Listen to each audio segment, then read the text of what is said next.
afternoon, everyone. Thank you to those of you who joined us earlier today, and thank you for coming back for more.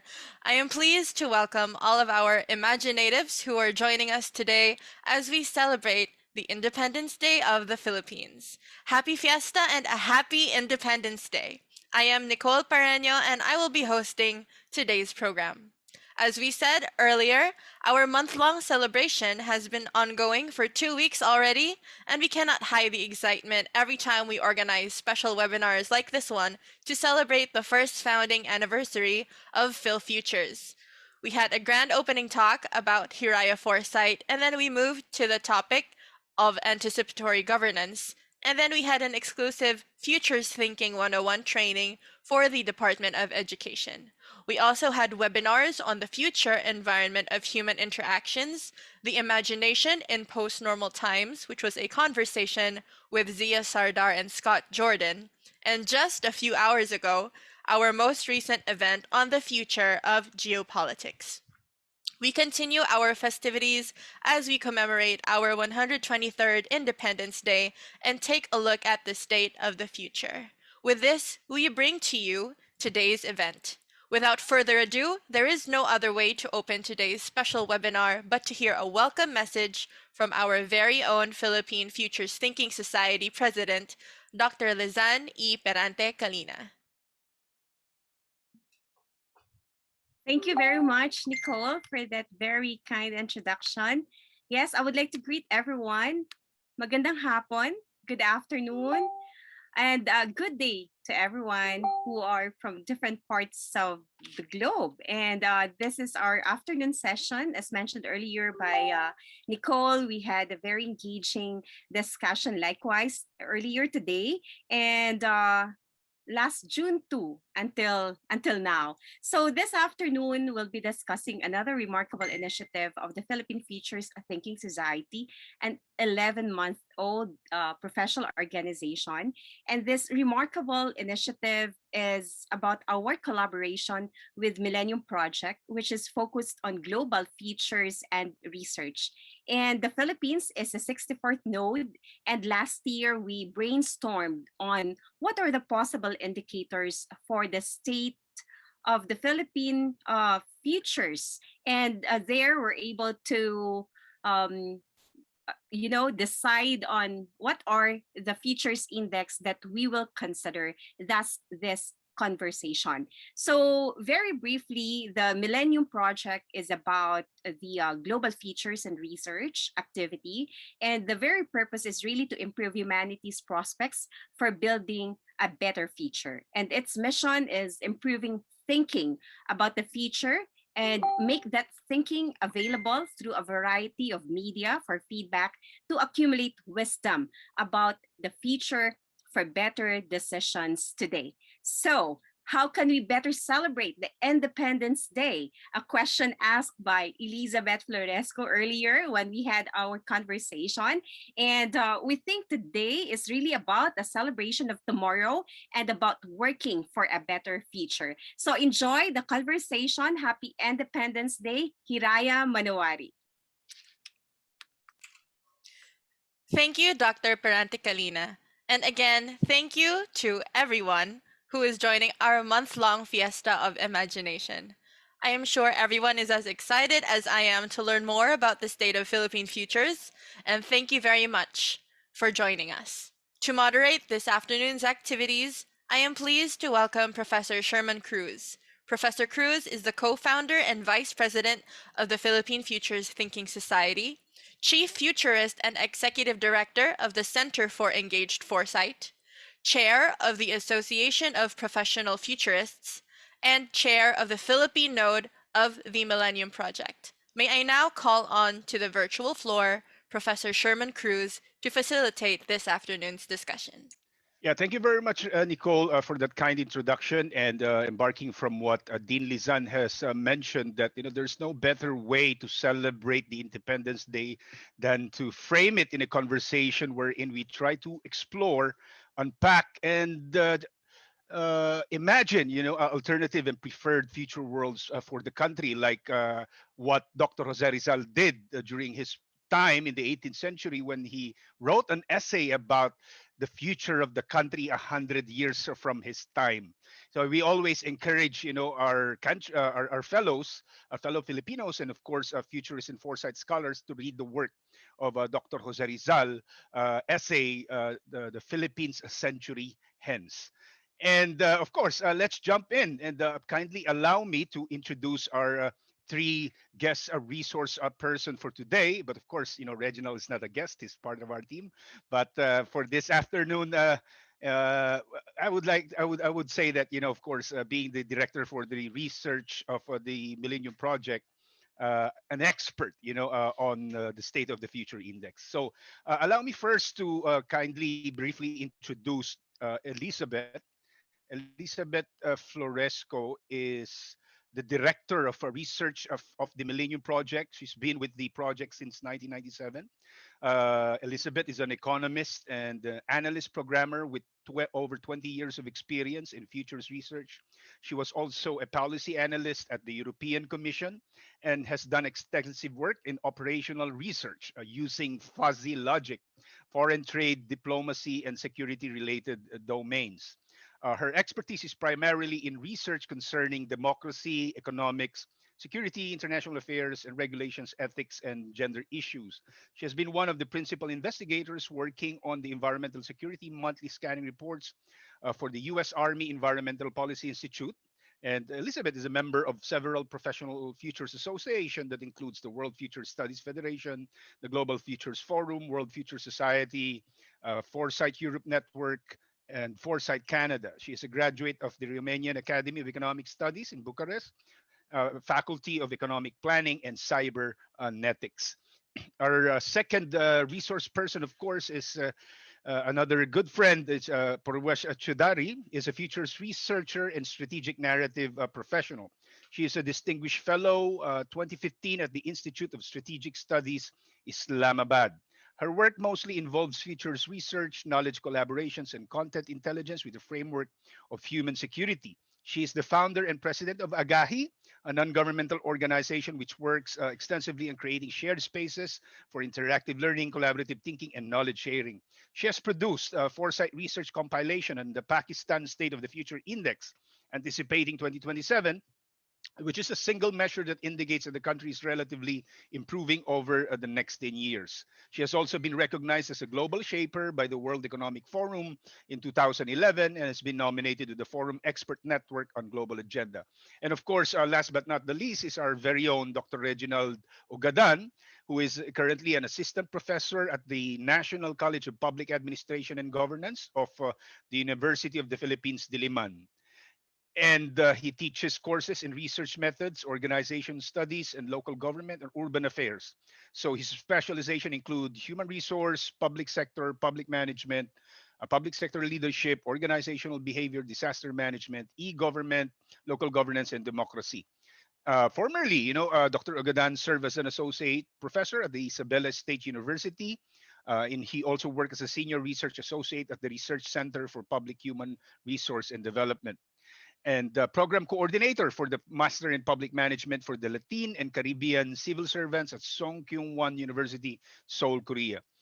And he is currently, of course, I think I mentioned this already, the college secretary and director of the Center for Public Administration Governance Education, oh, no, not yet, C-Page. And Dr. Ugadan is currently the research director of the Philippines Millennium Project NOD and co-founder and corporate secretary of the Philippine Futures Thinking Society. So that's a pretty quite brief but long introduction for our speakers. And let me start now with Elizabeth Floresco for her presentation talk. Elizabeth, on to you.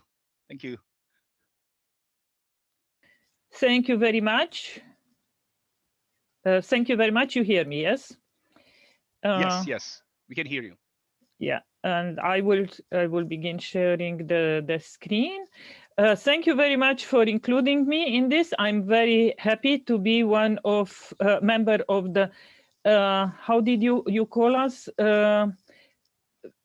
Imaginative people, those who joined to imaginative. Yes, imaginative.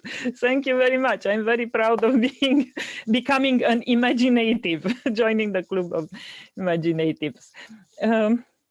Happy Independence Day, first of all, and congratulations for celebrating it by thinking about the future. How nicer way than this to celebrate.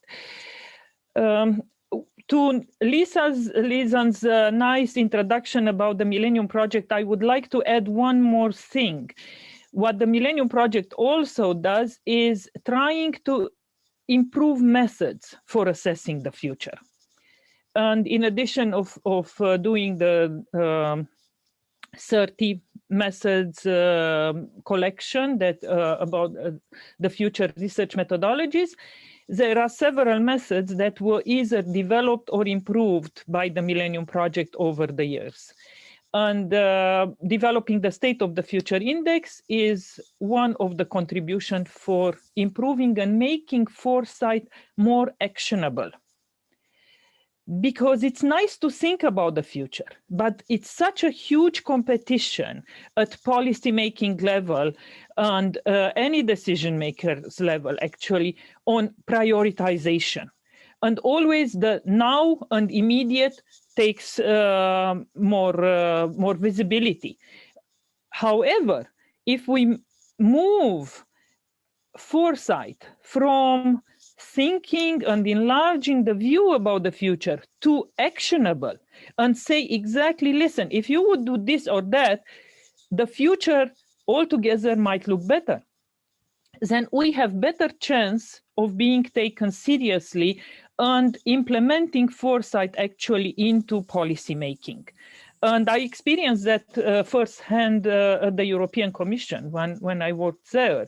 As soon as you gave them exact actions and reasons behind the action, and if that could be supported by numbers, even better, then immediately it moved forward on the agenda. So that's one of the roles of the State of the Future Index.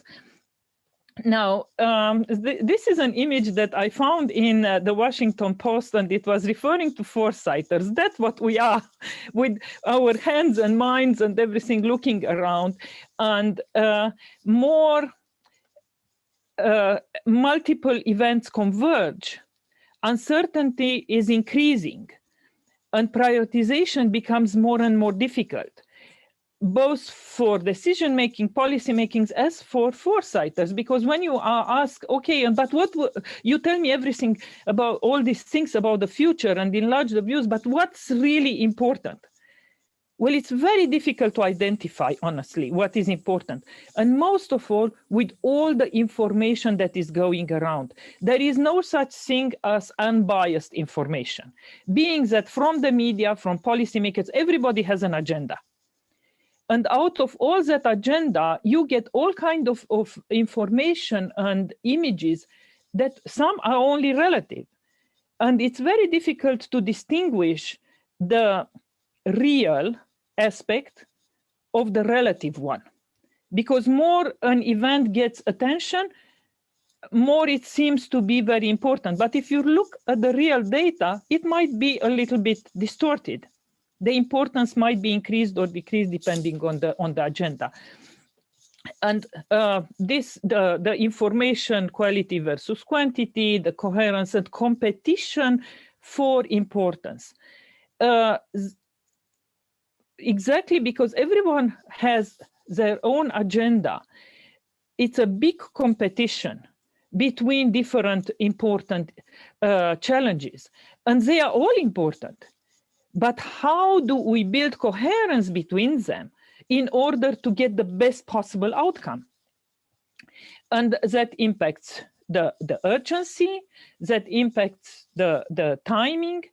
But the most important, again, out of all this is the relative versus the real importance that we have. And how can we solve it? Well, people began building frameworks. I only highlight two here because I personally work on both. or developed the mega trends have I developed. But there are plenty of frameworks, and frameworks help think about the future and foster discussion about the future. It helps identify key events that might impact the future and assess choices, set priorities. But still, the image about relative and absolute, it's still not solved. The Millennium Project works on the, global challenges. We follow them since 1998. So 23 years already.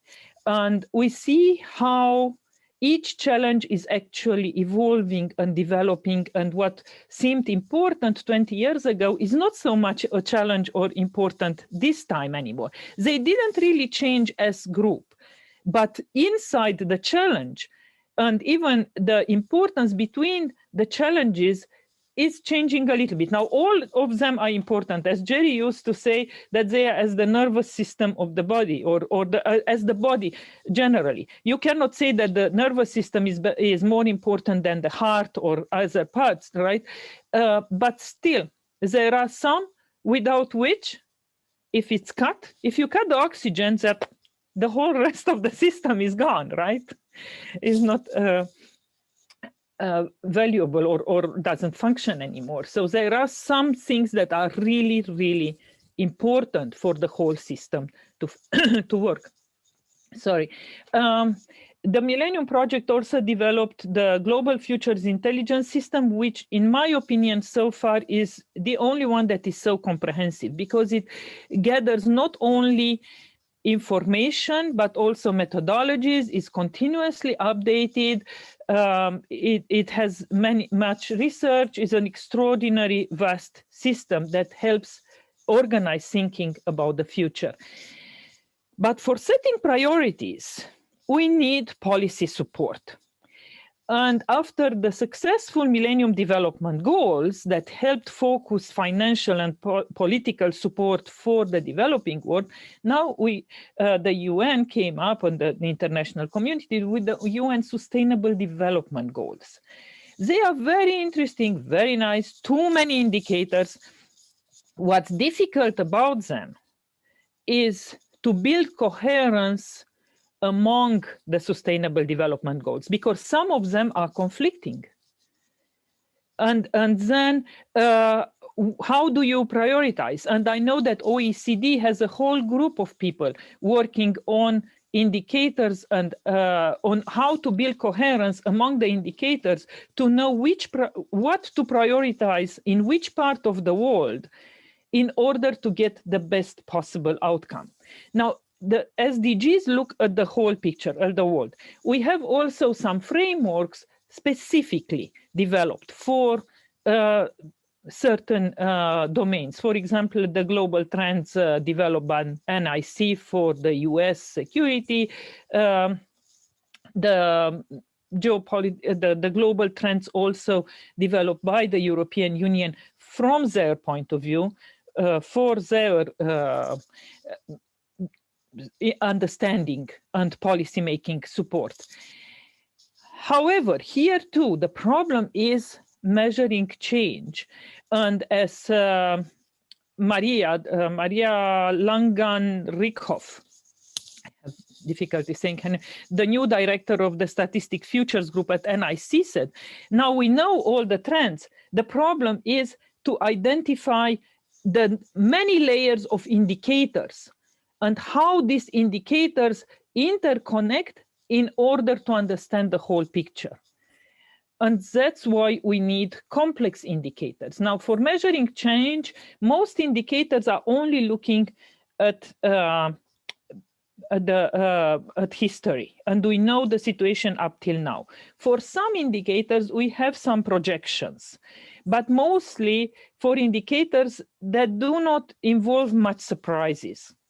Because as soon as surprise is involved, then it's much more difficult to develop. And still, those indicators usually give the image of one side of the matter. Then we began developing complex indexes. There are many complex indexes. I only chose 2 here as an example, but as you know, they are mushrooming. More and more complex indexes are developed because people try to understand, statisticians, policymakers, futurists try to understand how the interconnection of all the events is working and where we really are. On the Human Development Index, which is complex and nice, and what I would like to point out is what's important is to do, a foresight point of view, the assessment. Because the Human Development Index is a composite, and as you know, a pretty difficult also formula. So here I chose, for example, the comparison between Philippines and Switzerland. Would Philippines, where is Philippines versus Switzerland?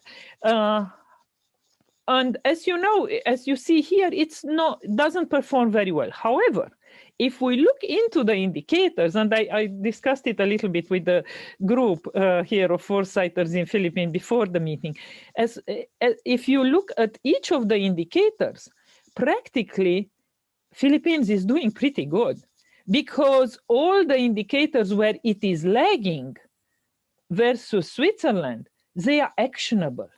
Policy making can make a huge difference there and boost Philippines' future. In the indicators where Switzerland is lagging versus the Philippines, and those are mostly environment related, it can do much about them. So if I look at the future of the 2 countries, quite honestly, the future of Philippines looks very, very good. Another difference between the 2 indicators now, the Human Development Indicators and the Normandy Index for 2000, computed by the European Commission. And for those who don't know, that the indicator look at conflict and democracy, threats to conflict and to peace and democracy. And what's interesting is the first one, and I was intrigued, that doesn't give a weight to different indicators. It has 11 indicators, it's composite of 11 indicators, but without weighting them, which usually we do when we do composite indicators, and you will see that we do that for the state of the future. Now we have all this information, data, surprises, extrapolation, and so the analysis is really, really difficult and becomes increasingly difficult as the surprises increase, as our understanding about the future increases, because probably it was difficult before too, but we didn't think so much about it, or the events didn't happen at this high speed. Now everything is accelerating, and we keep on hearing that. That's not new. Everybody is talking about this acceleration, and we try to make sense of it. Well, this is how the World Economic Forum tried to make sense of it. Honestly, it took me almost a whole day to understand this graph, which is very complex, very nice. But imagine putting it in front of a policymaker. They will say, okay, and what do I have to understand here? Some functions are extrapolation, exponential, others are linear. What does it mean? Cyclical. You come up with all those possible, probably what's the difference?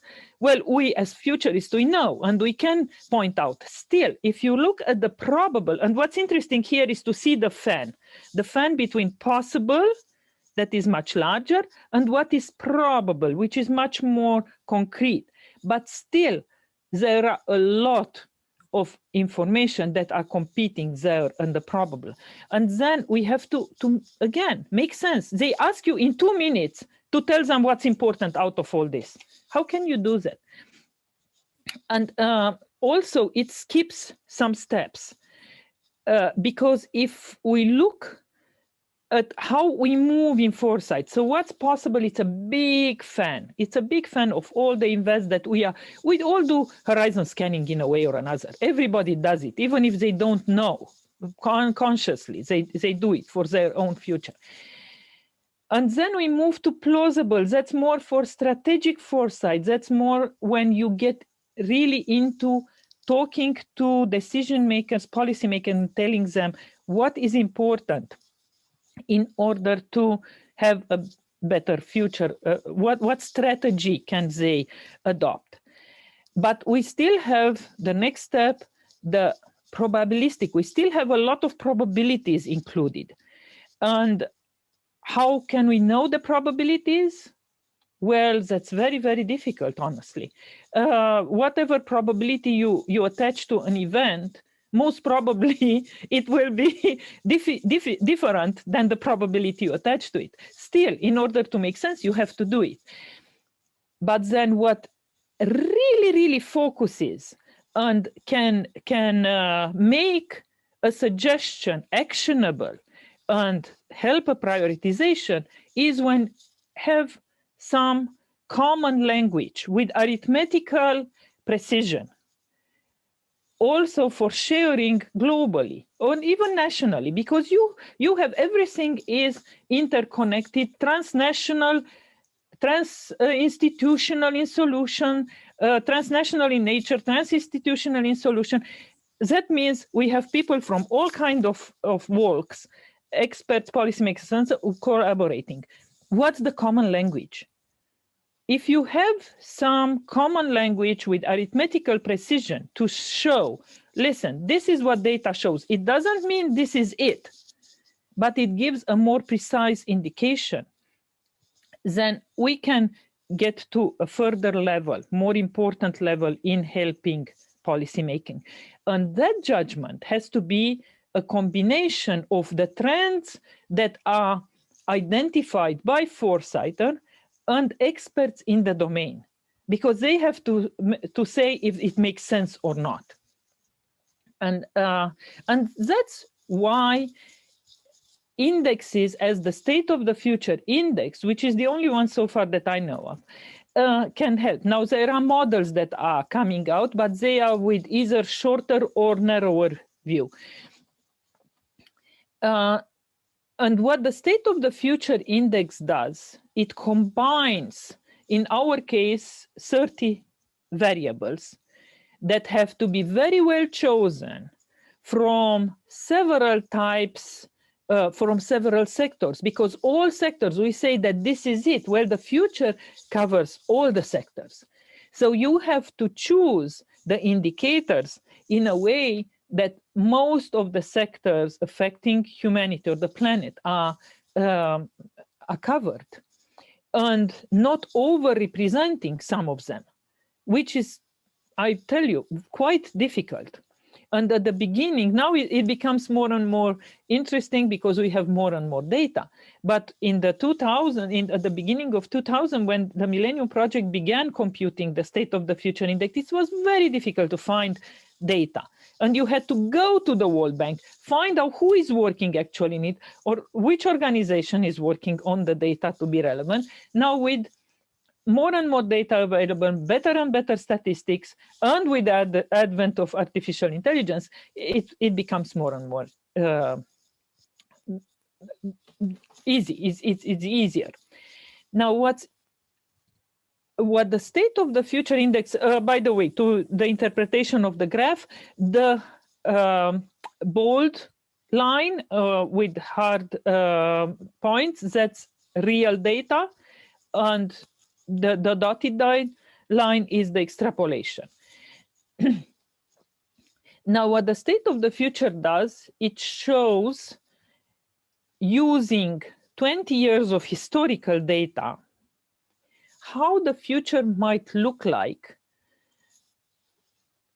over the next 10 years by combining these 30 indicators. What makes it interesting is that we can test policy by doing sensitivity analysis.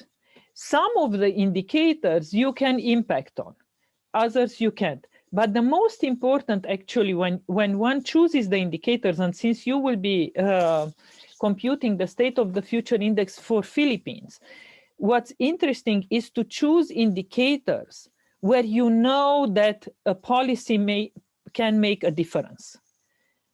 Because that's how you do the sensitivity analysis, and that's how you identify which actions might improve the future. Because if we choose indicators on which we can make no difference, then we can't do much about it. And then when you make the sensitivity analysis also, which policy is really actionable, it's feasible, because there are policies which are nice, yeah, where you say it would be nice, wouldn't it? But you know that either it's very difficult, it's too much consensus that is needed, or it's too much bias against it, and then it's no point to insist on something that that you cannot act upon. In this state of the future for 2017, we made several sensitivity analysis, and which we found that made, although it seems small on the graph, but actually for the whole future it would be important, is reducing CO2 emissions and reducing income inequality. And if both are reduced, then it's even better. You saw the little dot up there. If we only reduce CO2 emissions, is a little bit better the future. But if we add income inequality, reduce income inequality, then it's a real significant difference of 15%, which is I would think reachable in 10 years, or it would have been. And what that also helps, Sophie helps address structural change, mostly for the developing countries, because that's a big problem. We keep on giving. For example, by the way of the difference between relative and real, Afghanistan is the receiver of the most foreign aid.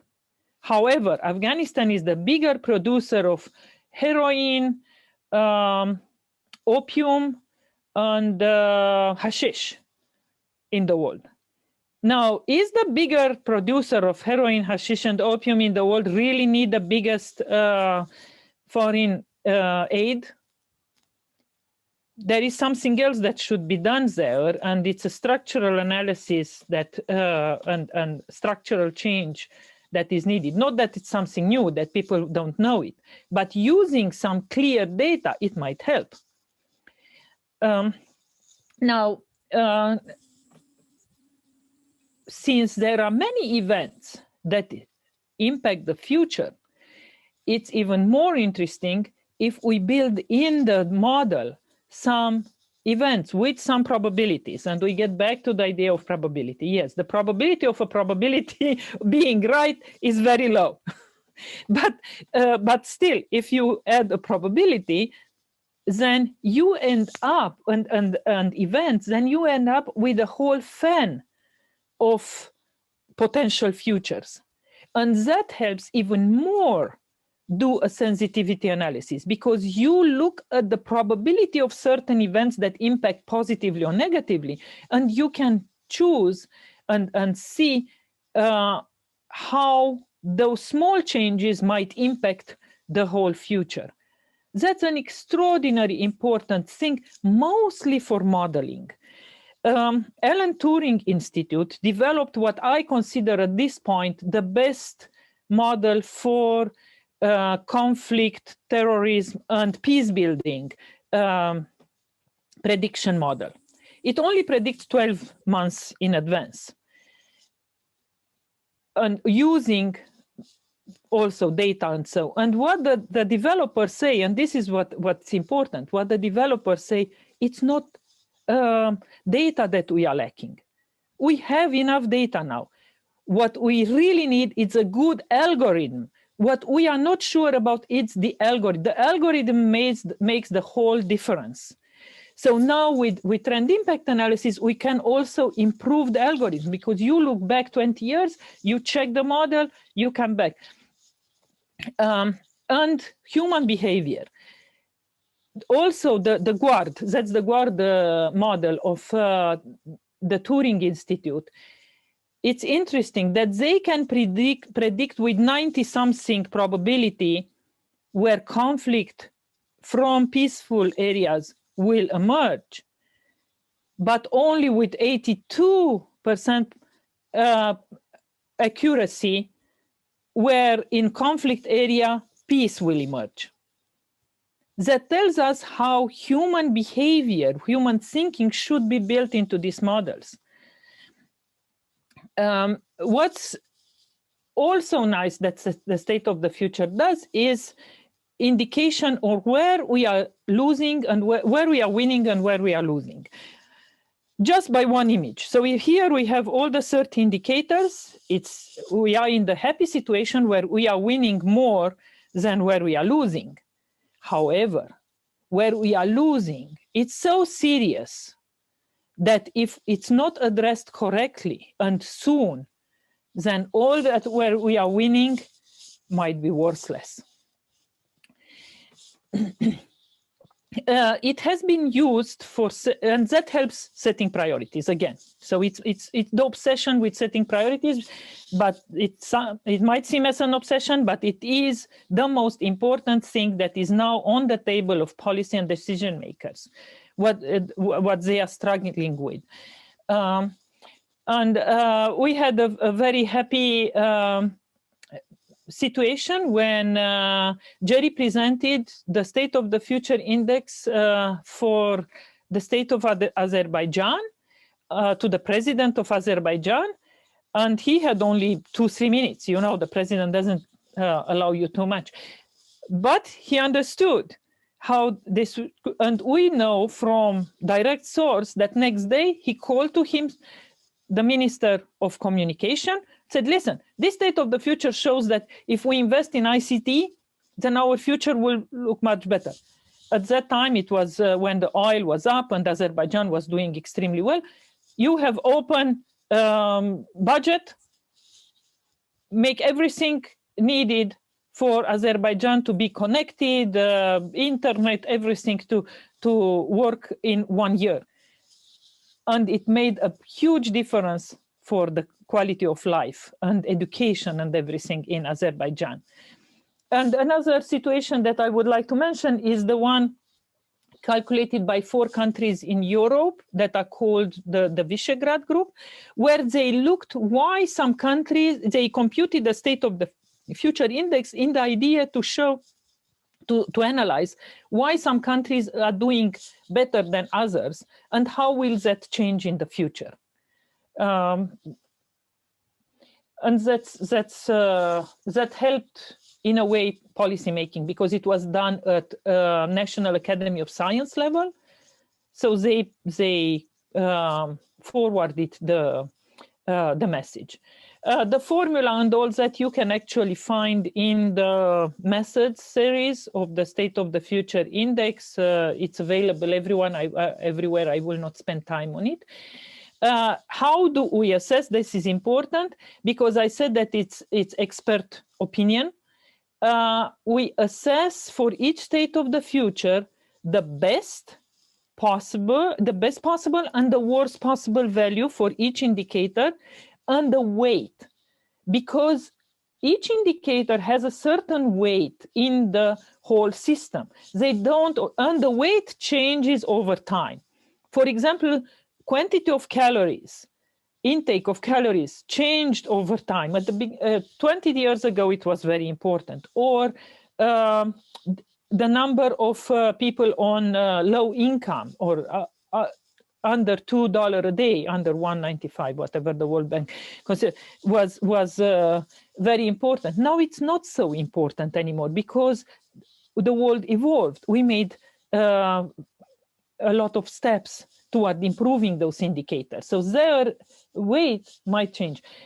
You will soon get the invitation to participate in this RealTime Delphi. What a RealTime Delphi means is questionnaire that picks experts' brain on what do they think about the respective area. They are only asked to answer those indicators, those questions that they have specific expertise in.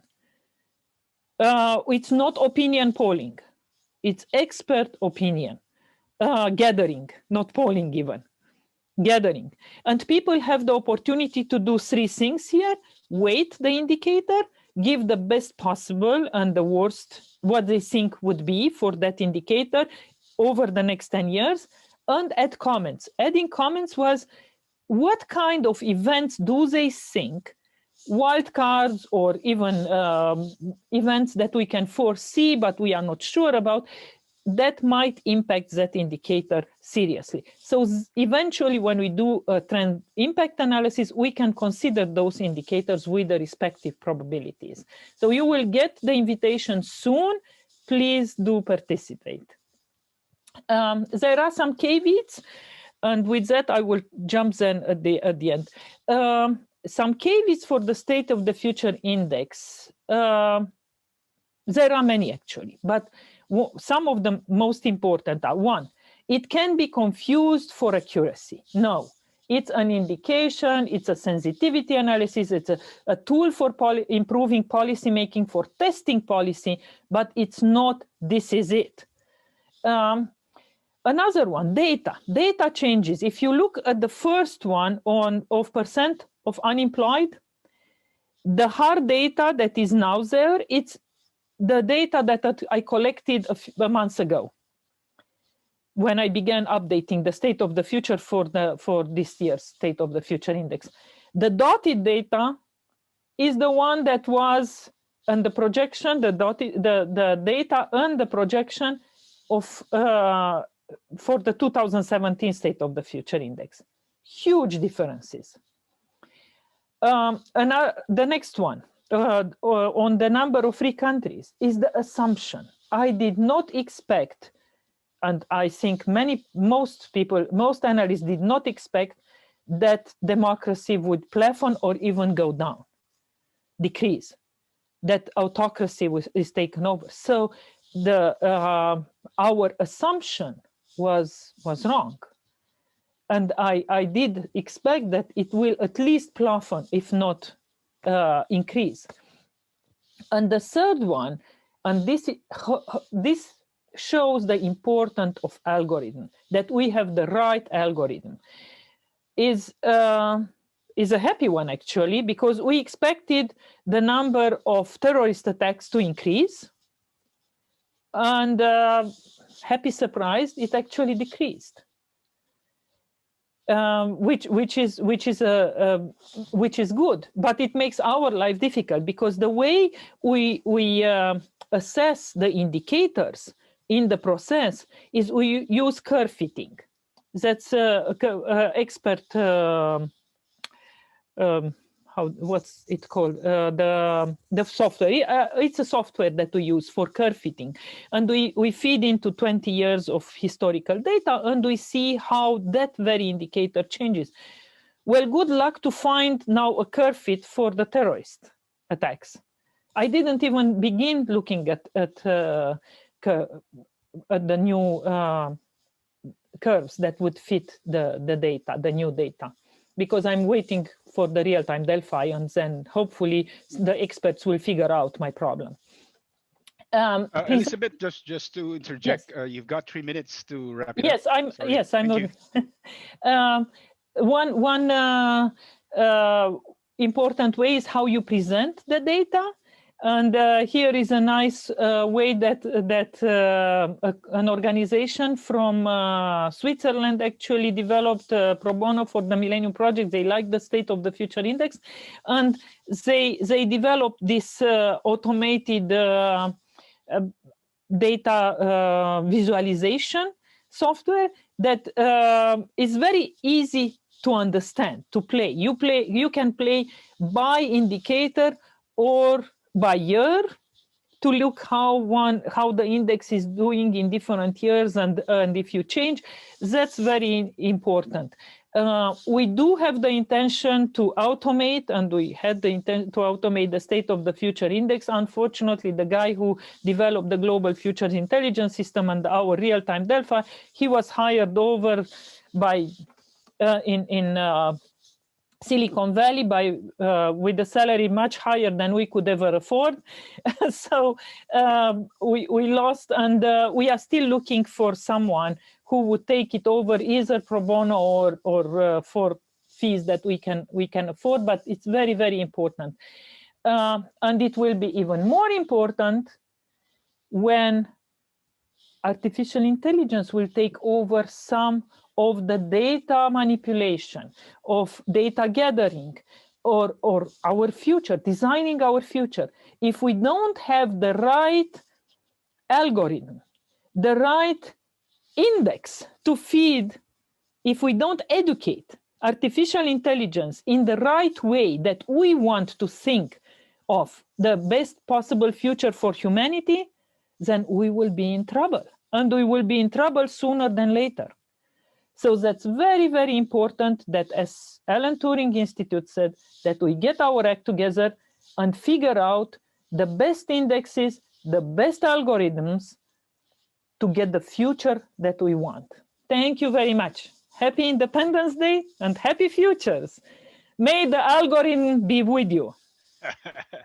Thank you very much, Elizabeth. That was a wonderful presentation on the State of the Future Index, and it's really nice to for you to accentuate, three little things that are essential for SOFI, which is of course very relevant, for the Millennium Project Philippines NUD as we try to grapple with the index, that we will try to look into, and the insight that you've shared on which actions or indicators can really shape the future, and something that actionable must be identified. And you are right when you say that there's no point to insist on something that you cannot act upon.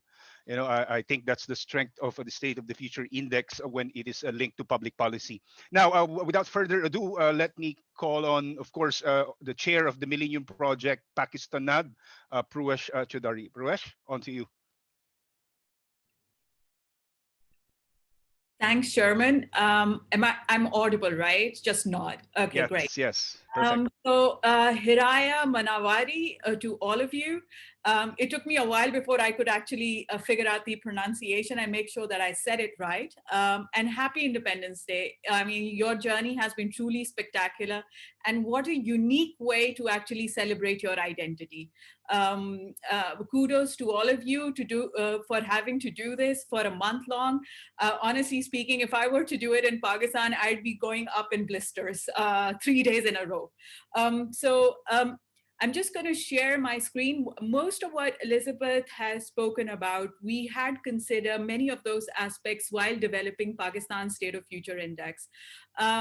But in essence, that we wanted to sort of explore this in a way of how do we exercise our way of futures thinking in the country. So we've changed a lot of the things in terms of the tools and the methods that we use. We've kind of adapted to our way of thinking. So that made us a little more acceptable to a wider community in the country. So I'll just share the presentation for now.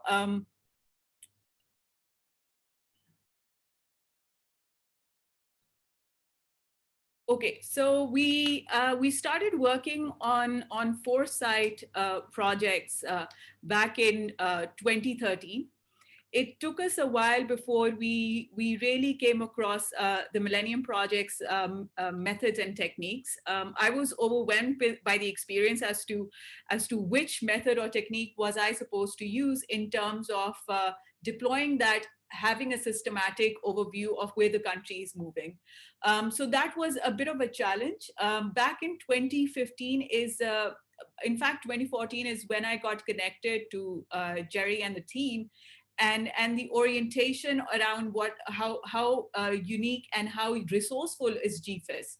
I started to wonder whether this is something that we could do in our country and perhaps replicate it in other countries.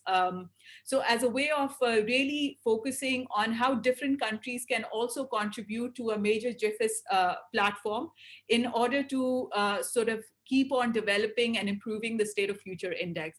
So by virtue of that, we did quite a few bit of exercises in the process. We worked with 13-year-olds and we also worked with 70-year-olds just to get a broad view of how different generations look at futures. And with that, even though we understood that expert opinion were important, at the same time, we also wanted to get impressions from what the regular people were thinking about the future. And we saw very little we saw a very little gap between the two versions. And that gives us a much more understanding of how the informed public thinks about the future. And I think that is one of the most essential thing while developing your own index, in terms of taking into consideration how different age groups, how different demographic structures, how different economic clusters would contribute to your foresight thinking. And with that, what we were essentially looking for is how do we understand change, which we predominantly from our research work in the past, a historical view, we thought much of that systematic change or approaches were missing. In the entire discourse of the country. So when we study the national discourse, we really sort of come across like people based on their basing their opinions on what the prime time talk shows were saying, and having a much more narrow view of where the future is moving. And so with that, we thought that it is important to have a systematic approach in place, even though we did see very early on that at that point, we wouldn't have much of a buy-in from the government. But as long as we thought that we were changing the discourse, that was very essential to our work. We did see that change. Not to the level that we were expecting, but in a manner that we thought that this may perhaps in few years from now, this may perhaps lead to a much more structured understanding of which future direction would the country be moving in. So we sought to have a systematic approach. We wanted to explore a range of future possibilities. We wanted to assess the impact, whether negative or the positive. And we wanted to see what kind of future may emerge from the present. And we did a lot of stress testing also. But we wanted to see whether this could be used. And we've not done that. We've not really come to this aspect of it. But we wanted to also gauge whether we would be able to provide this as an input for the decision-making process. So a lot of the state of future index work that we've done in Pakistan is more of a skeleton exercise. It's not the meat that has come through. That essentially we left to the part of how different government authorities or state authorities would want to seek more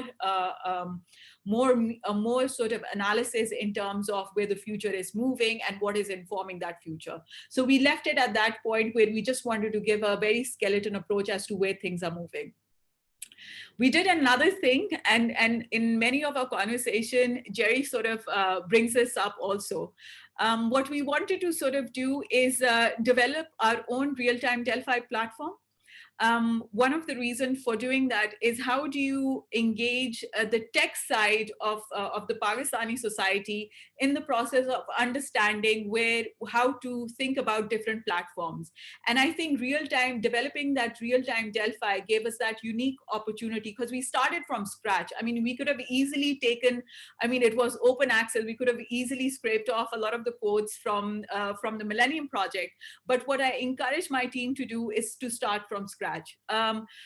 Would I recommend anyone to do this? Perhaps depending on how your tech teams are and how much of time you're willing to invest, I would say perhaps make that journey, see if it's feasible for you guys. For me, it had been quite a huge struggle. Because what I realized that with every input that we're trying to give into the wireframe, which is the whole development process, with every input that you're giving in, there is an entire evolutionary process to RealTime Delphi.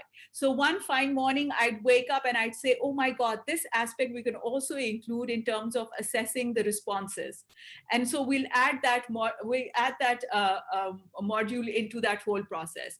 And then one fine week, it would be like, we need to add images also, or we need to be able to insert the YouTube links also. And so that whole process, when you're trying to think, how can you accumulate references on one given form, that takes a lot of time.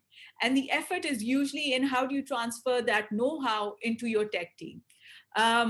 we're still in a process of how do you upgrade this, how do you do that. That's a long-term sort of commitment.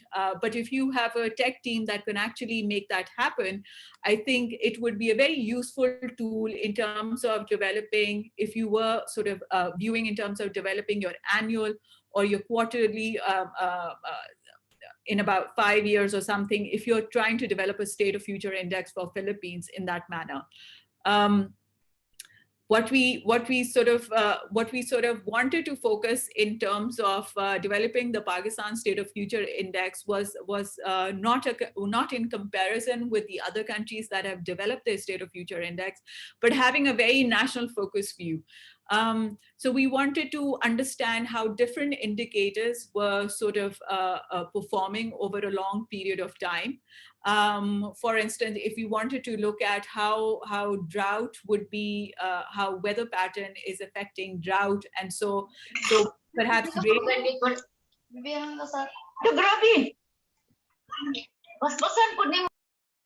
okay.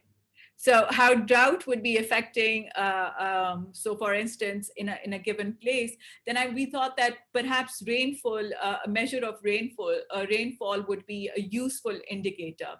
So what we're doing in terms of the State of Future Index is give a 10-year future index to show whether or not the country is getting better or it is getting worse. It is composed of different variables, as mentioned by in our earlier presentation by Elizabeth. And then it shows a 30-year trend of either improvement or decline. And that when you see the 30-year trend, and when you have the curve fit in it, you can actually see at what point do your trends sort of fluctuate. And so that gives you a very good insight as to what is happening, which is right for the country, and what is happening, which may be actually moving in a wrong, undesirable direction.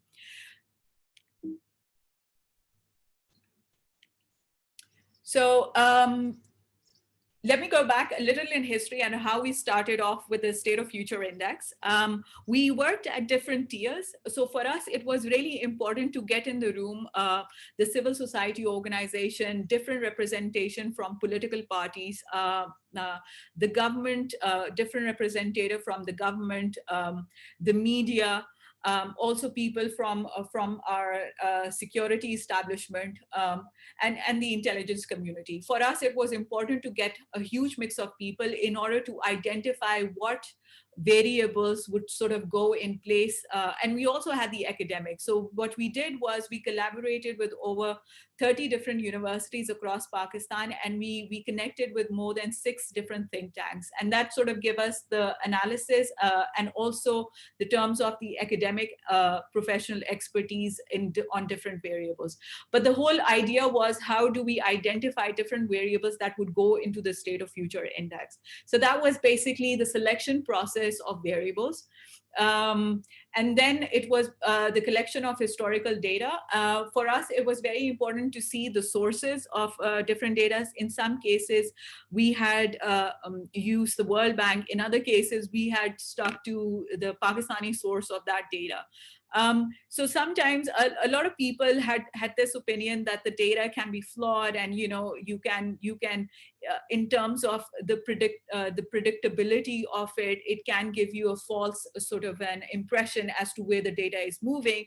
But in terms of really getting them to grasp what foresight thinking or what futures thinking is, it was really important to really put your foot down and say, like, rather than focusing on what is right and what is wrong, look at the process and see if that process can be adapted at a policy level. So this is something that we had to do in terms of really helping people understand why collection of historical data is as important as really doing the extrapolation of it. And so each of the variable that we selected was up till 2017. And then we sort of projected it to 2027 using different statistical techniques. Then we had another session, which was basically on the RealTime Delphi platform. We had another session, which was basically for the audiences that have been involved in the last 1 year, to give their best and worst judgments on each of the variables. And then accordingly, how do they weight, how do they put weightage on different variables in terms of their level of importance? So that was sort of the essence of actually developing that real-time Delphi platform, because we couldn't have them, all these people coming from different parts of the country, we couldn't have them. So financially, it was really terrifying to get all these people in one place over and over again. So that real-time Delphi platform really helped us in terms of, remotely connecting all these people, and then at the same time seeking their opinion as the process sort of went forward. We compiled the first and inaugural study anticipating 2027. It was launched in 2017, around in October 2017. So it was by 2016, around 2017, we did quite a bit of work in terms of not just developing a technical tool, but also really focusing on how do you develop relationships across different universities, think tanks, the government, the political representation, representatives, and also media and civil society organization. So also keeping in view that that is the sort of homework that went behind actually compiling this study also. So it was composed, we were very ambitious, and so I was really grateful for the team that actually put in all this effort. It was composed of 30 variables. So we had more than 100 Pakistanis participating in the study. More than 20 academics provided their expert judgment on different variables. But we included, here is something that we included other than following the method that was already established. We wanted to sort of cluster different variables around another technique called STEEP method. So STEEP is basically how you cluster social aspect of the variables, technological aspect, the environmental aspect, the economic, and the political aspect. So we divided each of them. This was also done in sort of consultation with the groups that we had been involved since 2015 and 2016. And as a result, we wanted to really understand, if we were to further develop our understanding, could we perhaps use this technique in terms of developing the drivers of change. So that was the entire essence of actually introducing this STEEP method into the State of Future Index approach. Here is some pictures from the consultative sessions, from the launch ceremony. Ideally, the same people that had been involved were involved right towards the end. What does that do is it gives you a really good understanding of how far have people come in terms of improving their futures thinking. And once that has happened, how much of the national discourse are you able to establish in the process? We've been very lucky post the launch of this report. A lot of people in the think tanks, a lot of people in the government and different institutions, although they may not be following a specific foresight technique or methodology, but they have really in their discussion, they've really started talking about future. And that sort of gives you one hopeful sign that perhaps one day they will have a much more systematic approach in terms of really approaching how different scenarios are developed.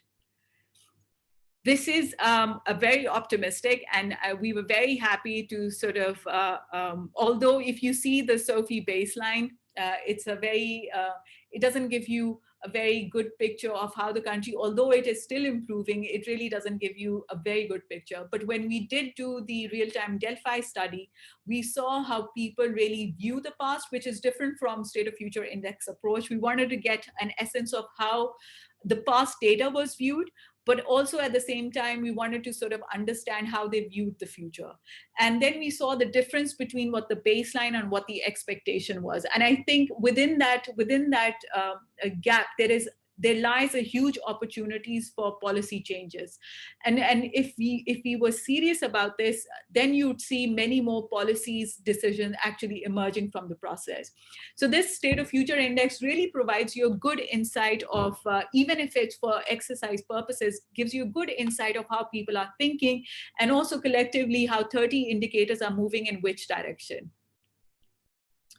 The next, in the following year, what we wanted to do is, because we missed this out in the first index, because it required a huge amount of exercise, we wanted to really deploy the trend impact analysis. And so as a result, we wanted to sort of renew the State of Future Index in terms of doing an updated version of it, launched in 2019. The reason for doing this is because for us, it was really important to really complete the process of how the State of Future Index needs to be developed. So what we did do, using our think tanks network, we were able to, so the Millennium Project sort of provided us with the initial list of developments, which we shared by, which we actually shared with our network. And then the networks was sort of brought together in a think tank setting where list of developments was shared, but also they were encouraged to provide the developments which they thought would occur in the future. So that was a good 3-hour-long exercise. But we were very once that group got together, we kept that group apprised of the developments that were happening in terms of building the State of Future Index report, the updated version. Elizabeth had also already mentioned the probabilities and the importance of it. So we did the probabilities and the occurrence of each of the development in the next 10 years. We assessed their level of impact on different variables, and the time that it would actually be required to reach either the maximum and the minimum level of impact. Let me just sort of bring this in. A lot of expertise sort of went into this process, and had it not been for Ted Gordon, who's actually a chief architect of most of these methods, the insight and the methods and actually the tools in terms of developing were provided by the Millennium Project, but then an in-house team of professionals were actually trained in using this. So I may not be the genius in terms of really including that TIA in terms of its operational view, but it was the systematic effort that needed to come together to sort of assess the kind of changes that would take place. So this is some of the pictures from most of our meetings. And you know, while we developed the RealTime Delphi to what we did also differently in a post-2017 launch and right through 2018 and 2019, we thought it was very important to train the academics on how to use the RealTime Delphi platform. So we were lucky enough to go all across Pakistan and train almost over 200 different academics from different universities. What that really means is that sometime when you really when you want to share when you want to share a certain questionnaire and want to give an access to RealTime Delphi, what we sort of noticed that some people really didn't have from our initial learning, we learned that some people really didn't have the right insight, even though provided them with manuals and everything. They didn't have the hands-on experience into really how accurately how could they access real time in terms of providing their input. So this exercise was very useful as they were employed in the process of actually how can this be deployed in their own academic work. But some of the questions that really came in handy is like when you're working with someone who is, for instance, if we were to say, like, why would an AI professional, so an academic who is an AI professional, machine learning professional would come and say, like, how is this important for my work? And usually my response would have been, it's a very standard response, like, you're doing this research work, but how are you getting opinions on it? And how are you getting expert judgment? So perhaps RealTime Delphi, with the data that you have collected, can actually be incorporated in the RealTime Delphi, and you can share it with different academics around the world. And it gives you a one window operation where you get the input around on the dashboard, but also the understanding of where AI is heading or where machine learning is headed. So that was the crux of training these academics. But we got slightly more ambitious in the second round, where we included 2 additional variables. We thought the internal debt and the external debt was an important measure to see where the country is moving. And one of the key reasons was we had an internal discussion, and we did find out that the debt for Pakistan with each budget, there is a reimbursement which is happening. So much of the budget really goes there also. And so it leaves the country with almost it's almost negligible finances to really do the development needs, but also really help the state perform and improve their governance. So that really helped us really grasp where the index was moving, and so we wanted to get the future of possibilities was what would the country be like in 2029. So we had almost a list of 150 developments as an accumulation of different exercises, as accumulation of different people coming together and also providing their views as to what kind of events or future developments will have an impact on these variables. So in the process, we had to really narrow down. So imagine like having 150 different potential developments and then their impact on 32 variables. That's a nightmare of a job. But we were lucky enough, even though it's still really cumbersome, but we were lucky enough to really narrow it down to 50. This happened after consultations with the initial group that came together for the TIA. So this, the trend impact analysis really incorporates 50 potential developments. If you notice, like one of the developments, although it did say terrorist, but one of the development included the epidemic. In fact, two of the developments had something to do with the epidemic and pandemic. So imagine this had this had been already in some of our conscious thinking in 2018. And so what we confronted in around in 2020 as coronavirus happened. So none of this, as much as people would want to be surprised by all of this, none of this came as a surprise to many of the foresight communities that are around the world, because this exercise had already been done in the last 30, 40 years. This is a very optimistic, we want to stay optimistic, but this is a very optimistic view. When we did this is a national SOFI with TIA. So we wanted to see, despite these developments, what would be the impact as a composite impact would be on these variables. So with each of this, and sort of consider this is an exercise. We are not really, as a society, as a country, we're not really aware of these methodologies and techniques. So very little accuracy sort of went into it. A very little focus on the accuracy also went into it. So this is basically helping us understand that if these developments were to occur, where would the country be in the next 10 years? This gave the participants and everyone else a rough idea as to how things will evolve if certain developments were to occur in the next 10 years, and where would the country be as a result of that. This is just a comparison between the baseline value of the 2027, the inaugural edition, and the updated edition from 2029. There's very little marginal change. It's significant in terms of if you were to take a very broad view, but nevertheless, there is a change in the baseline value. That could also be because some of the data values may have changed in the past, and therefore the extrapolation may look somewhat different. But because this should be an ongoing exercise for any country, you would always see those changes, and you would always see some of the fluctuation happening in your extrapolations.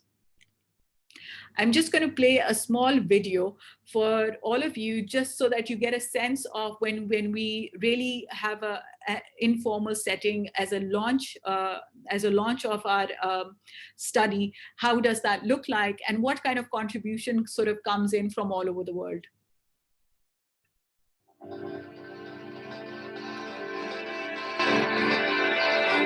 Futures thinking is a strategic capacity.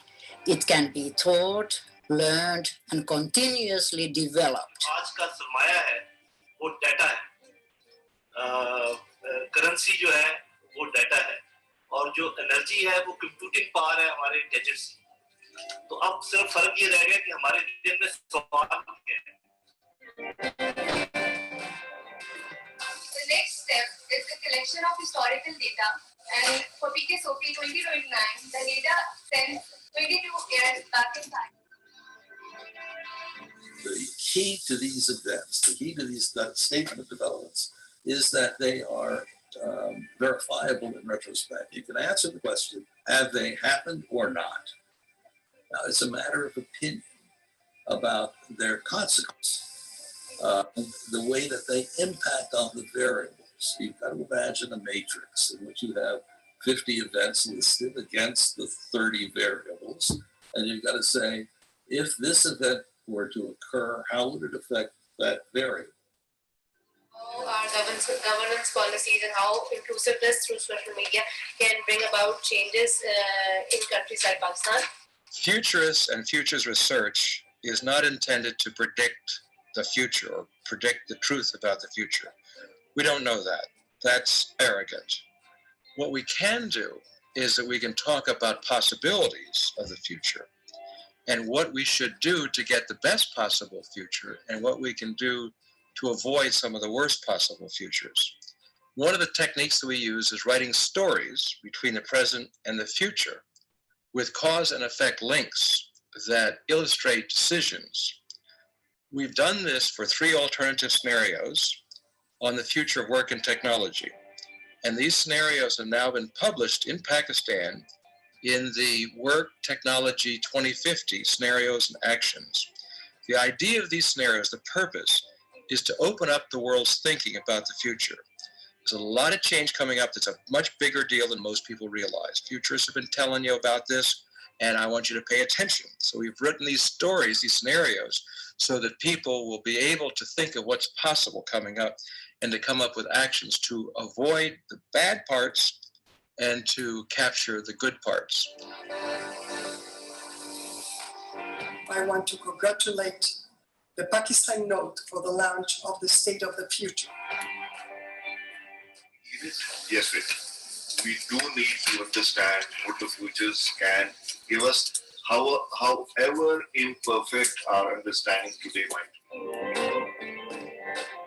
So this is where we talk about memories and imagination as 2 set of paradigms and how stories intervene in terms of how Jerry has actually spoken about. In order to be the change rather than be changed, the key resource is imagination. We're here to explore the futures of Asia, the futures of possibility. Conventional views of the future begin with and almost always end up with problems we're facing. These problems feel intractable, and generally we use the geopolitical framework to understand the future. Future index will let you see into the future, some things that might happen, and how to have a better, greater, safer, healthier future. So my very best wishes to all of you in 2020 and beyond.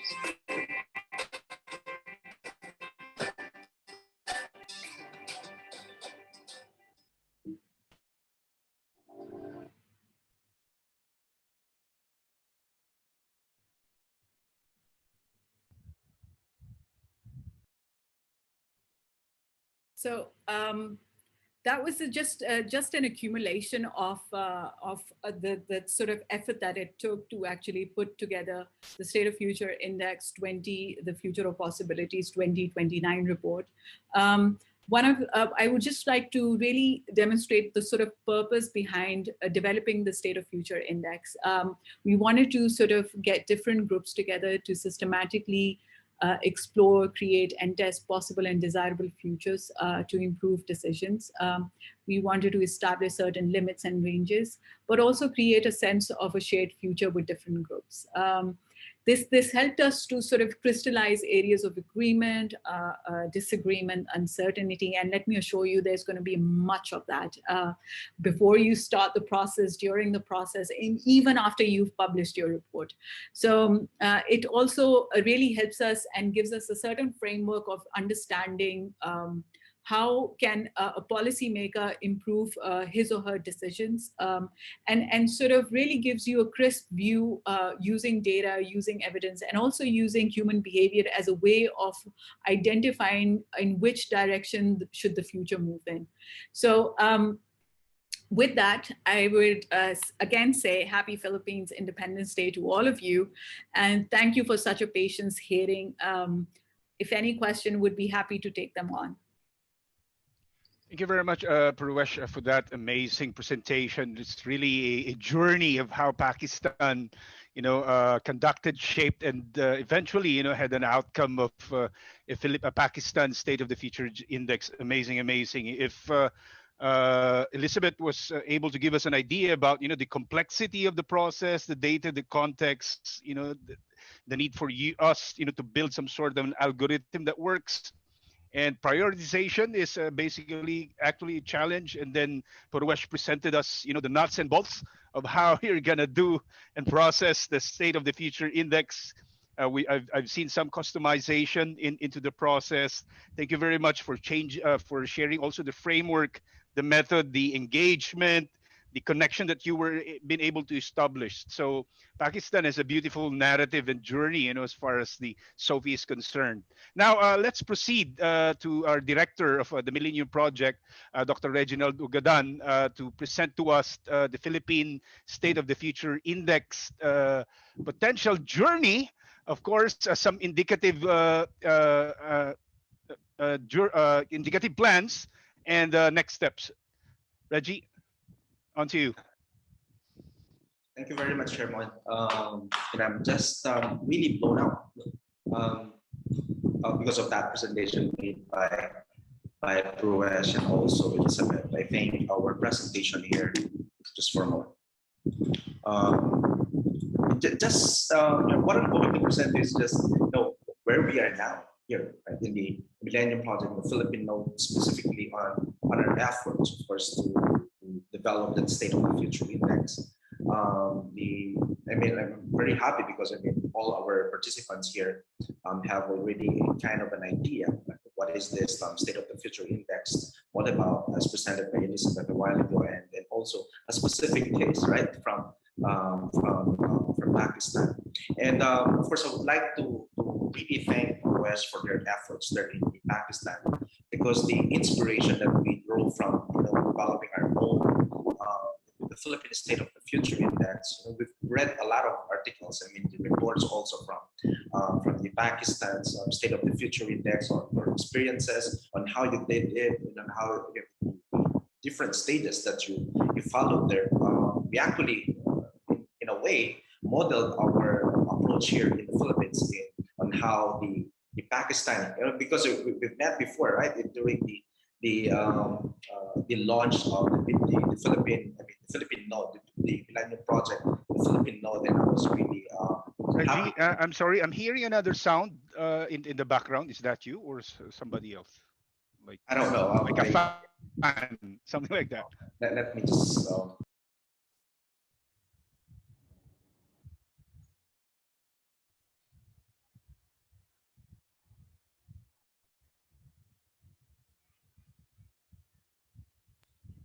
Okay, I hope I'm clear now, Sherman. There you go. Yeah. So so this presentation is just a what we're doing now here, right, in the Philippine, the Millennium Project, Philippine Note on SOFI. We'll just present to you, of course, what we really want is to develop, of course, the Philippine Hiraya State of the Future Index. Again, Phil Hiraya SOFI, right? Of course, we want also to have an anticipation of Filipino future, of course, that embodies the Filipino Hiraya towards common good and well-being. Yeah. So here, just a brief, of course, a general discussion about SOFI and what is this, what's the role of SOFI for us here also in the Phil Hiraya SOFI. We would like, of course, to bring this State of the Future Index that may be based, of course, from different variables. Later on, I'll be presenting to you what are those variables that we initially identified that may bring, of course, trying to look at or anticipate the future outlook of our country. Is it, or whether or not is it really going bad or not, right? And this indices, of course, they are based from some global and local indices that may reflect the very own context of our country. And we would like also to bring this SOFI, the field Uriah SOFI, to be comprehensive enough to, of course, capture those different dimensions of development. For us in the Millennium Project here in the Philippine Node and the Field Futures, we just term it the PNASTEC. Later on, I'll just show it to you how we were able to cluster those different variables based on this PNASTEC, meaning we would like to cover, of course, in terms of politics and governance, innovation, nature, anticipation, society, technology, economy, culture, and health. So we would like to bring a sort of a state of the future index that may cover all these different dimensions that we mentioned. And we would like to, of course, to work for this Phil Uriah SOFI that may be able to inform our policymakers, right, our decision makers, to really look at, on those different plans or maybe strategic directions, right, that they may look at as a way for us to assess or evaluate those plans or strategies in relation to their impact on the field Uriah SOFI. Okay.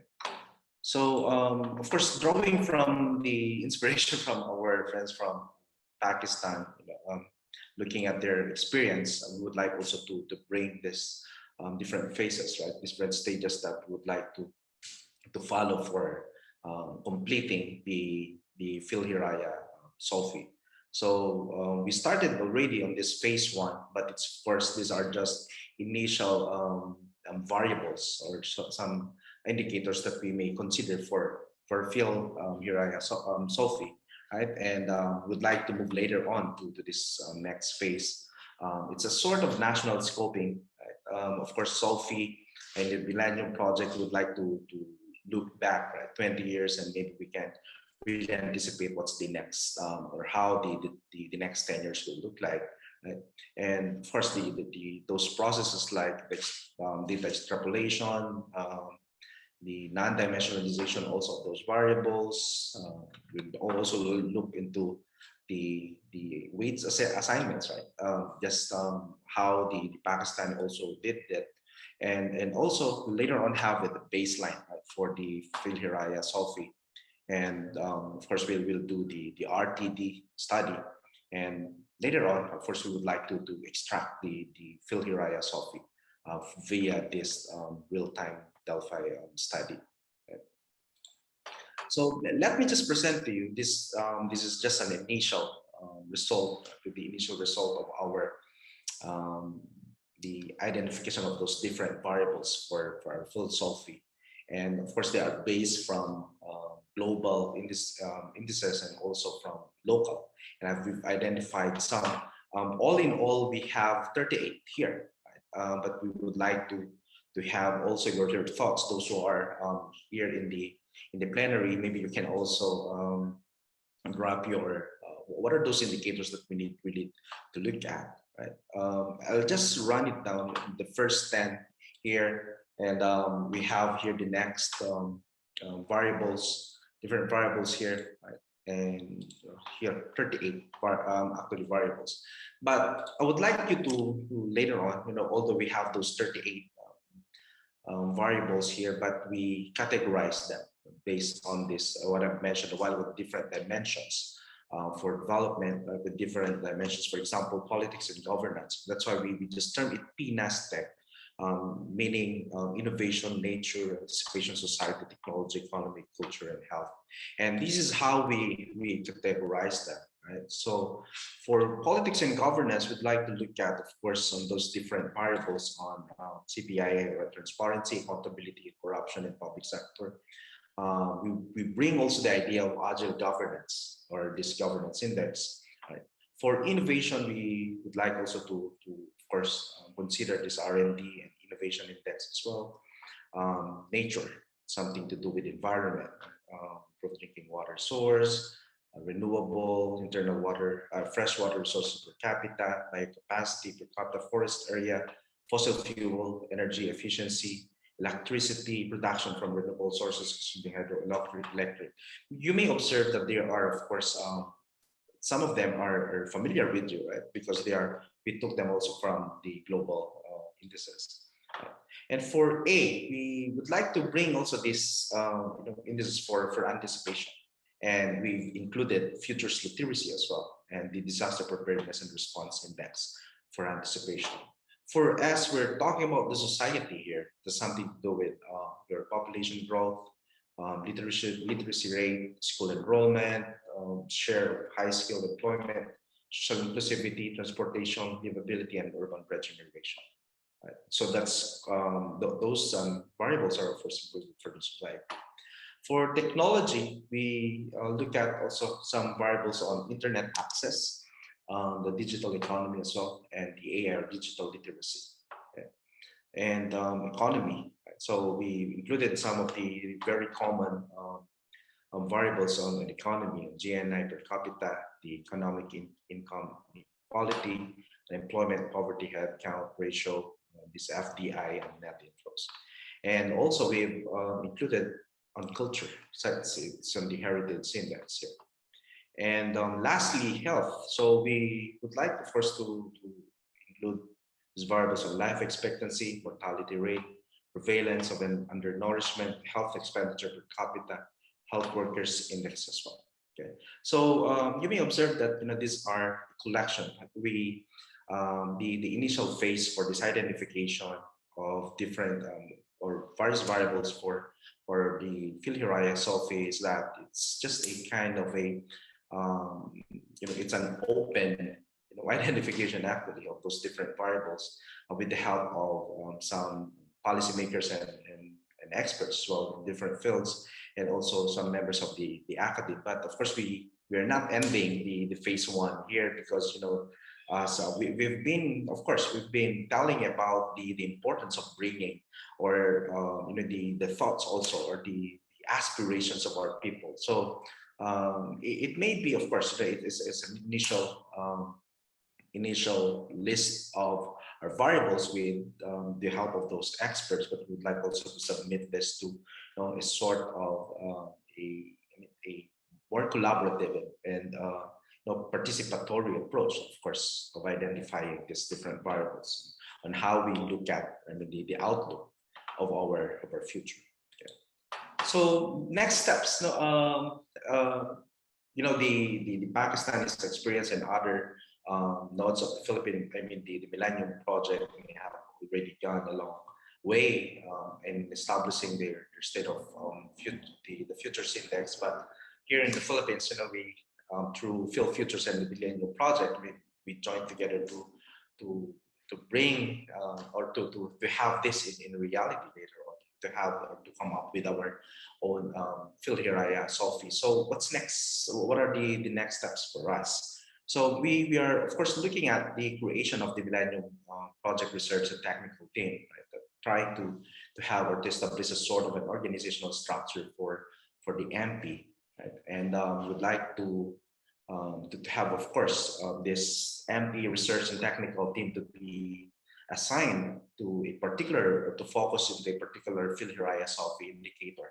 Right? And we are looking forward for a capacity building program for the MP Research and Technical Team.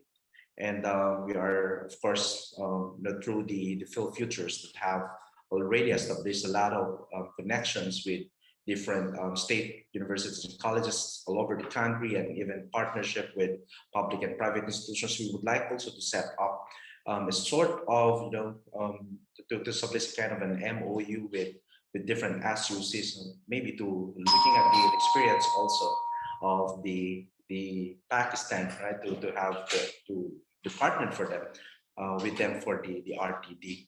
And also we would like to mainstream, right, the Phil-Hiraya Sophie with the sustainable development goals and innovation. And we would like, of course, to bring this or to develop later on the manual of Phil-Hiraya Sophie. But what we really want to know is that we have this, I think this is the most important next steps for us. Calling for, for volunteers and also those experts that are with us. We would like to invite you, right, to join us in bringing this Phil-Hiraya State of the Futures Index into reality. Right? And yeah, so if you are interested of joining the team, right, to be part of the Millennium Project on Philippine Node and Phil-Hiraya Sophie team, you can email or send your intent to this email address. So yeah, Sherman, this is all what we have now for now, but of course we are looking forward for a more collaborative and maybe more participation from our friends out there, right? And be able to help us deliver this Phil-Hiraya Sophie. Thank you very much. Yeah, thank you, Dr. Reggie, for giving us an outline about the possible next steps in order for us to actually create a the Phil-Hiraya State of the Future Index. And we've been having conversation for several weeks now on how to go about this, but definitely we acknowledge its complexity. We've seen the journey in Pakistan. That is something that's not easy to do. This is a journey, but of course now let's go proceed to, at least in the interest of time, we can accommodate one or two questions. And I've been seeing a thread, in the chat box about wildcards. I think you have seen the chat there. And I would like to ask this question, of course, to Elizabeth, Pruwesh, and Reggie, of course. And any thoughts on that? Yeah, where does wild cards come in the process? Yeah, in the chart already Purush and Simone from Italy answered that it comes in the trend impact analysis. So there you can wildcards. The moment you already identified them. I don't know if they really qualify so much for wild cards, but they qualify for identified events. Now, surprises will always abound. No matter what you do, you will still get surprises. No matter what probability you put, I already said that before, most probably your probability is wrong. So the only high probability is that the probability is wrong that you attach to whatever event. But it's about trend impact analysis. That's the thing.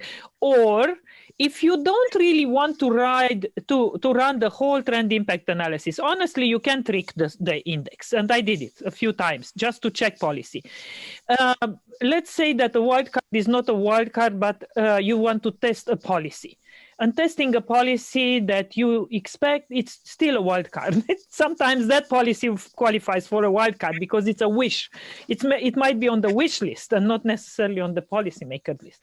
And then you look on which indicators indicator or indicators would have that policy or wildcard event, whatever you want to call it, have most impact. And you assess by yourself by how much would eventually change those indicators or indicator.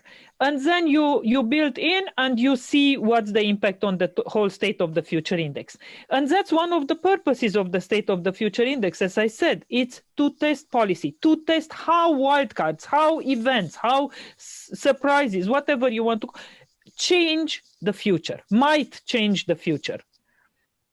And before we go further, I want to, Purush mentioned, but I want to underline and give the credential to Ted Gordon for all his work. I mean, the SOFI, the real-time Delphi, the trend impact analysis, everything we talked here today about are all Ted's work. So, I mean, he is the architect. Yes, he got help and so, but he is the architect of all these methodologies that then got put together. And the real-time Delphi developed by Ted is the first ever in the world, actually. And the state of the future, yes, you know, it's the first ever because it is the only one yet. So that's why I don't know if Simone or Purush want to add more on the wildcard, because it's an interesting subject, very important one, and one of the most pertinent probably to computing a state of the future index, how to play with it. And perhaps just to add to that question is, yeah, okay, the wild cards, and then where does scenario come into the index? You want to address it, or yeah, Purush. Yeah, Purush. Yes, Purush, please. Could you? I'm sorry, Sherman. Could you repeat that? I don't know. Yeah, of course. Your thoughts on the wild card aspect, and then another question is that, where does a scenario come into the SOFI index? Does it come during the process in the journey, or it can come after? That's your an thoughts? amazing question. And I have with the scenarios, I have sort of an example to give as a real example. But in terms of the wild card, I think for instance, sort of really broadening your own understanding of what's happening in the environment, and not just in your own country. You kind of use different approaches. And one of the approach that I found very useful is the horizon scanning approach. It is predominantly really adopted by the UK government in terms of doing their futures thinking exercise. But horizon scanning really helps us understand the interconnectedness between events, the interconnectedness between issues, and so as an amalgamation. And if you use different techniques, and much of those techniques are available on the methodology 3.4 on the Millennium Project, but if you use cross impact analysis and other tools, you'd be able to see the relationships, and you'd be able to sort of understand what kind of interactions would create which sort of wildcards, which may not be in your conscious at that particular point in time. So this you've got to see all these tools and methods as a way of opening your own thinking rather than limiting. And although framework really limits your understanding, the tools and the methods there really opens up your understanding. So that's a part about sort of wildcards, and hopefully, like Elizabeth said, if you've identified it, it's no longer a wild card. It's actually something as a development or as an event that could possibly occur. Nevertheless, in terms of scenarios, so there are 2-3 ways of looking at it. But what I found very useful is when I was, when my team and we were actually doing this, we were training the academics on the RealTime Delphi platform. And so this sort of happened as organically as possible. We had one of the indicators as a way of orchestrating how you can come up with best and worst values out of the indicators. But at the same time, what is the weightage and priority that you're going to give to that indicator? So when they were asked in specific, like, for their opinions on the best and the worst case. When we saw a lot of the interactions, those interactions had sort of a room for creating scenarios. So one of the academics sort of did mention that if the population is increasing or decreasing over a period of 10 years, what kind of event would have occurred for that to happen? Would there be mass migration? And this is what the training sort of enabled us to do, for the academics to come up with scenarios on their own. So that's one way how RealTime Delphi really helps you in terms of thinking those scenarios. But then there are other methods in terms of really, the horizon scanning could be one. And so it's basically the relationship between different events, different issues, different personalities, and sort of helping you think, broaden your understanding of how you sort of orchestrate those scenarios. But at the same time, if you were to write scenarios in a very structured and very precise manner, I think the State of Future Index, when you see the forecasted or the extrapolated data moving in a certain direction, and when you do the trend impact analysis and you see the gaps between the lower quartile and the median quartile and the upper quartile, those gaps actually provide you the means of creating those scenarios. And so different data sets connecting with different past events could help you write those scenarios. So if you see a data set moving in a positive direction, the past events perhaps can actually help you link what would have happened in the next 10 years as a result of actually moving in that particular scenario. And within that particular scenario, we can do the access model, you could do the Sohail and Ayatollah model, the CLA model. And so you can use different modeling techniques in order to really design the scenarios that you can actually focus on. And that is just to give you some sense, and as especially the decision maker, some sense if this policy is moving in a wrong direction, what sort of a story would that lead into? So it really helps the decision maker in terms of grasping a sort of an image. And believe me, the images play a vital role. And with the images, when you're writing these scenarios, I think what is most important is if you can get a group of young people in the room and sort of help them imagine how different scenarios, what the images of the future would look like. So that would give you some picture and some literature in front of the decision maker to really grasp the full magnitude of that. Can I add something can I add something for the scenarios? Yeah. Yeah, and when you add, so the State of the Future Index helps a lot in writing scenarios, actually. When you do the trend impact analysis, practically each outcome, it's another scenario. It's a mini scenario. And you can do exactly as Bruce said, do a cross-impact analysis or so and see what you want. That's one thing. And the other is it helps any scenario that has data in it, numbers that increase by this or that. If you increase that, it reinforces, it gets more force to the scenario, and it's taken more seriously. It has a much better impact both to policymakers and to the public as a whole. It's not only a story. It becomes already closer to a strategy. It gives something to grasp to. Most of all, if you do bifurcation scenarios, so you get to a point, and there it's an important decision to be taken.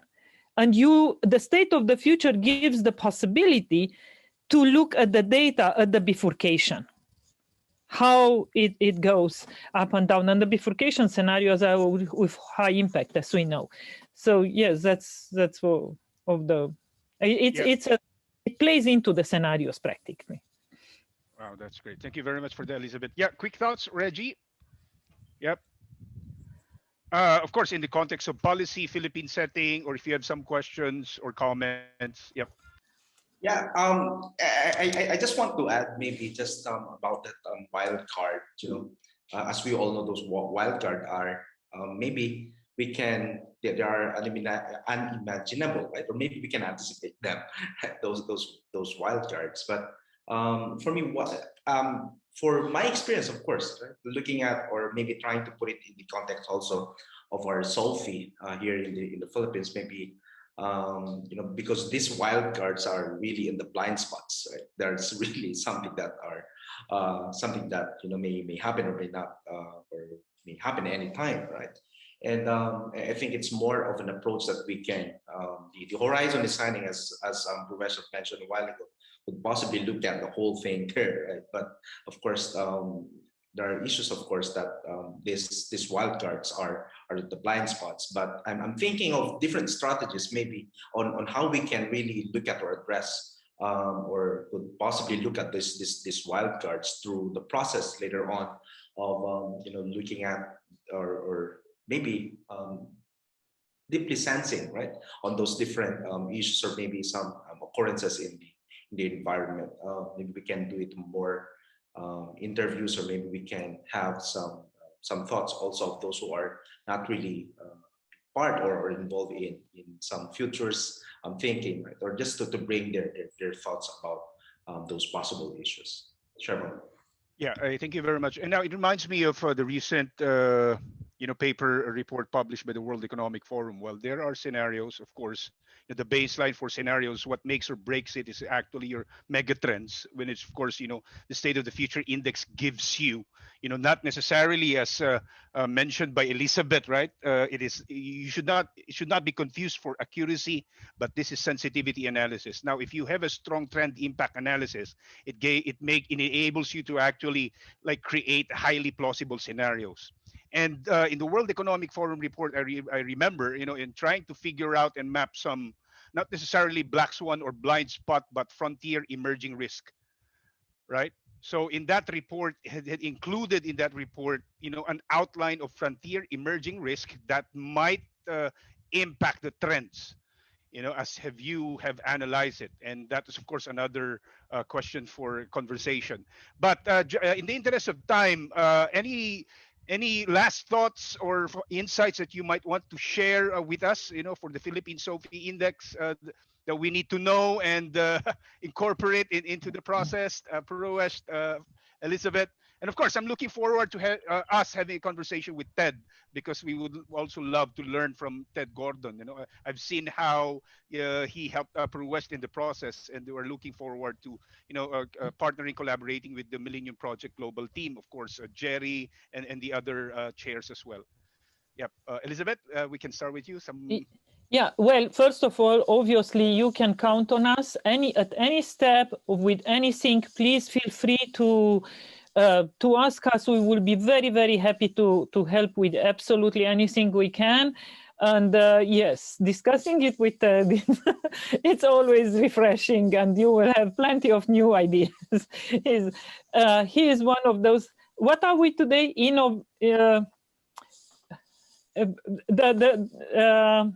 Innovatives,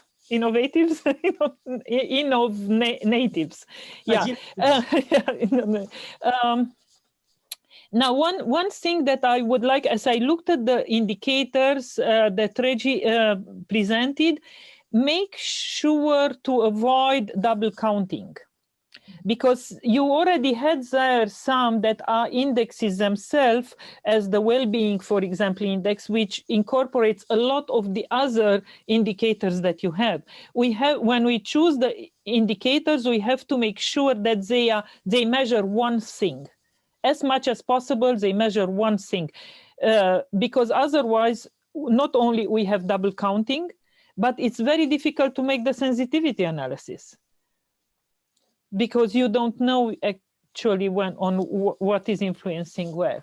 But otherwise, you're on the right way. It's absolutely excellent. I liked all the sectors that you chose. I think what you did so far, it's absolutely great.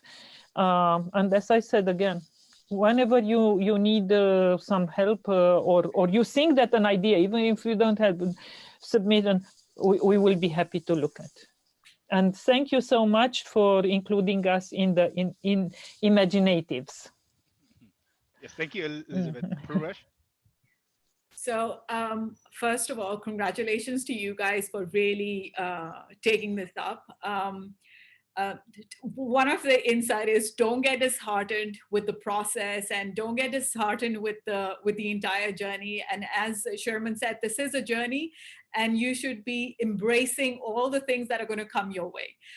Having said that, other than not losing hope, I think what is essential is to also build capacity of the team members that you involve in the process. And I think this is where different chairs or even Millennium Project would be able to assist you in the process. But aside from this, good luck. Those 38 variables look very exciting. And I like how you've clubbed it in, if I'm not wrong, Pinastec, right?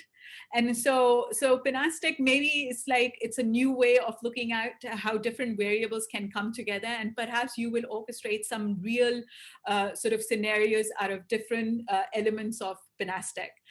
So good luck to all of you. And as Elizabeth mentioned, we're all here. So for whatever you need, you want to run across ideas, feel free to do that. Reggie?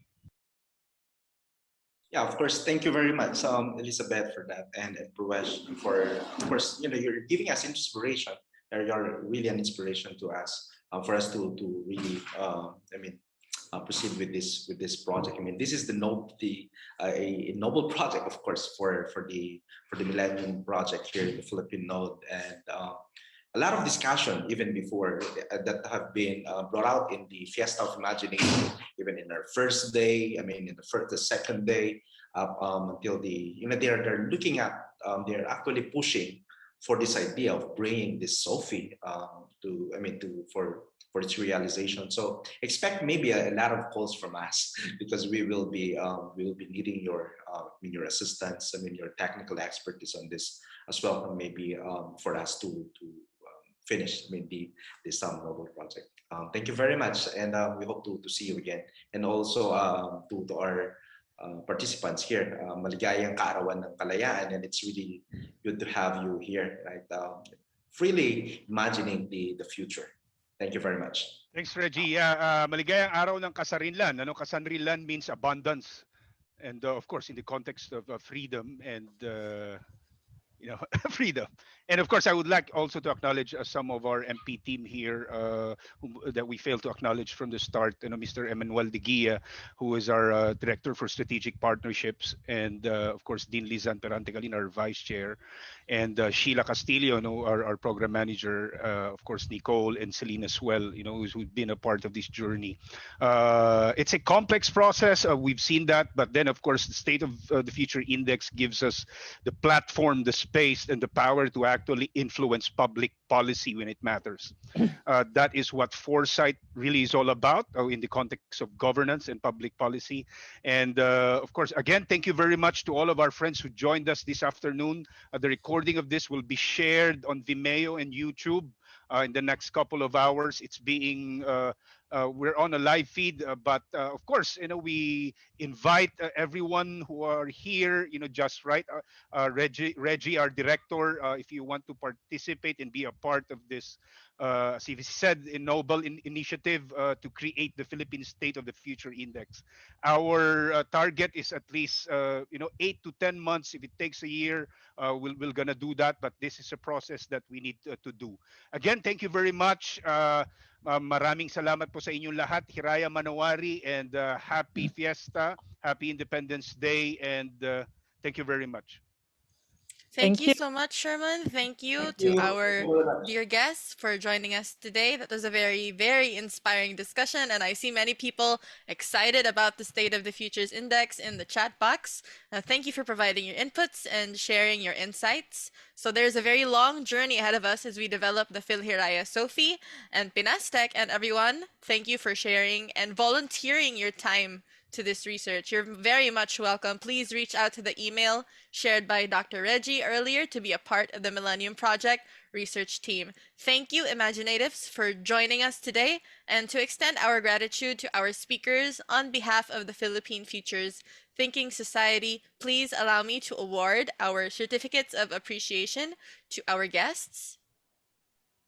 So our certificate reads, the certificate of appreciation is awarded to our invited guests for sharing their time and expertise as a panel speaker for the seminar on the State of the Futures Index and the RealTime Delphi method. So thank you very much to Elizabeth Florescu, to Pravesh Chaudhary, and to Dr. Reginald Ugadan. We will be sending these certificates to you via email. And I would now like to invite everybody to turn on their videos as we take our group photo for this event. And we invite everyone to become a PhilFutures Hirayan. Please do sign up in the link that I just posted in the chat box, and do please register for the next events for the Fiesta of Imagination as we celebrate our anniversary. Now, Celine will be in charge of taking our photo, so everyone, please turn on your videos, keep smiling because you don't know which screen you're going to be on, and put on your best smile. Thank you so much. Yes, and smiling today means a lot because it's our Independence Day. So I hope everyone can give your brightest smiles for this photo session. All right? Say Hiraya, as what Sir Noel said. Let's all say Hiraya. 1, 2, 3, smile. Hiraya. Hiraya. All right, for the next screen.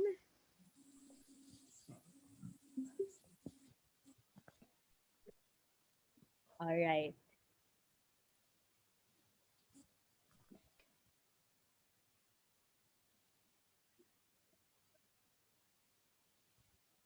We have 5 screens.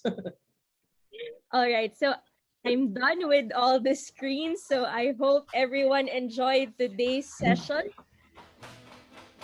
Maraming salamat, everyone, from Luzon, Visayas, and Mindanao, and from different parts of the globe. Thank you so much. Happy Fiesta to all of you. To all my friends from the House of Representatives, from state universities and colleges, and of course, to all of you, maraming salamat. Let's continue our conversation next week. We'll keep in touch. Bye, everyone. Thank you. Bye-bye. Bye. Thank you for having us. Enjoy your Happy Independence Day. Happy futures. Yeah. Happy futures.